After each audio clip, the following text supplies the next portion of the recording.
جو دوست مشکل وقت میں کام نہ آئے اس سے بچو، کیونکہ وہ تمہارا سب سے بڑا دشمن ہے۔ کلام میں نرمی اختیار کرو، لہجے کا اثر الفاظ سے زیادہ ہوتا ہے۔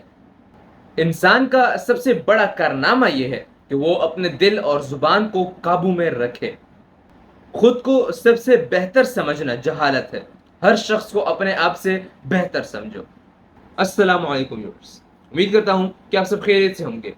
فرینڈز، آج ہم بات کرنے والے ہیں ایک اور نئی عظیم شخصیت کے بارے میں، جو بہت بڑے شیخ، بہرے بے کنار امام، ہجتہ الاسلام، اپنے زمانے کی یگانہ روزگار، جن کا لقب زین الدین تھا۔ تو جی ہاں دوستوں، آج ہم بات کرنے والے ہیں ابو حامد غزالی کے بارے میں۔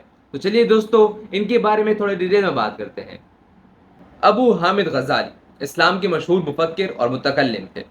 ان کا نام محمد اور ابو حامد کنیت تھی، جبکہ لقب زین الدین تھا۔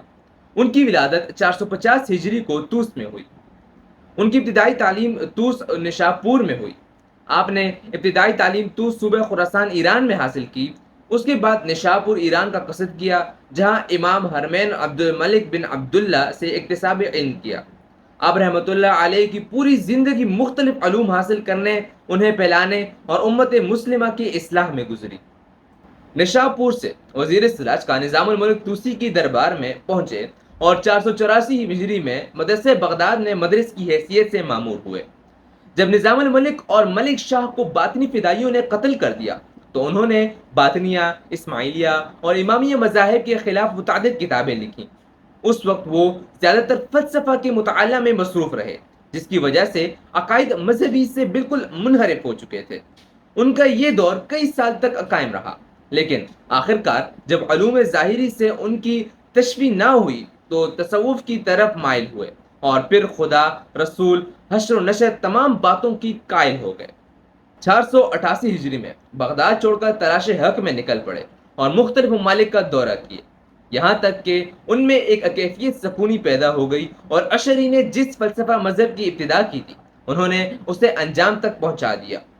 اسی زمانے میں سیاسی انقلابات نے ان کے ذہن کو بہت متاثر کیا، اور یہ 2 سال تک شام میں گوشہ نشین رہے، پھر حج کرنے چلے گئے اور آخری عمر طوس میں گوشہ نشینی میں گزاری۔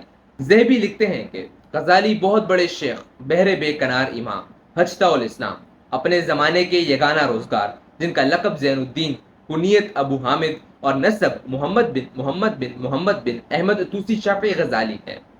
آپ کی متعدد تصانیف ہیں۔ آپ انتہائی زیر فہم کے مالک تھے۔ ابتدائی طور پر اپنے علاقے میں ہی فقہی علوم حاصل کیے، اس کے بعد اپنے طالب علم ساتھیوں کے ساتھ نشاپور منتقل ہو گئے۔ وہاں انہوں نے امام الحرمین کی شاگردگی اختیار کی اور فقہ میں تھوڑی سی مدت میں کے دوران ہی اپنی مہارت کا لوہا منوایا۔ پھر علم کلام، علم جدل میں مہارت حاصل کی، یہاں تک کہ مناظرین کی آنکھوں کا مرکز بن گئے۔ امام غزالی نے سلطان سنجر کو لکھے خط میں یہ بتایا تھا کہ آپ کی تصانیف تقریباً 200 ہیں، لیکن یہ بھی تصور کیا جاتا ہے کہ آپ کی تصانیف کی تعداد 400 سے زیادہ ہے۔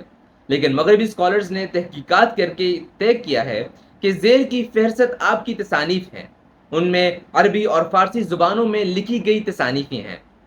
آخرکار ایک مصری اسکالر نے بھی ایک فہرست بنائی جن میں 457 کتابوں کا ذکر ہے، جس میں 1 تا 72 مکمل طور پر امام غزالی کی تصانیفیں ہیں، اور 73 تا 95 کی تصانیفوں پر شک ہے کہ یہ تصانیف امام غزالی کی ہیں۔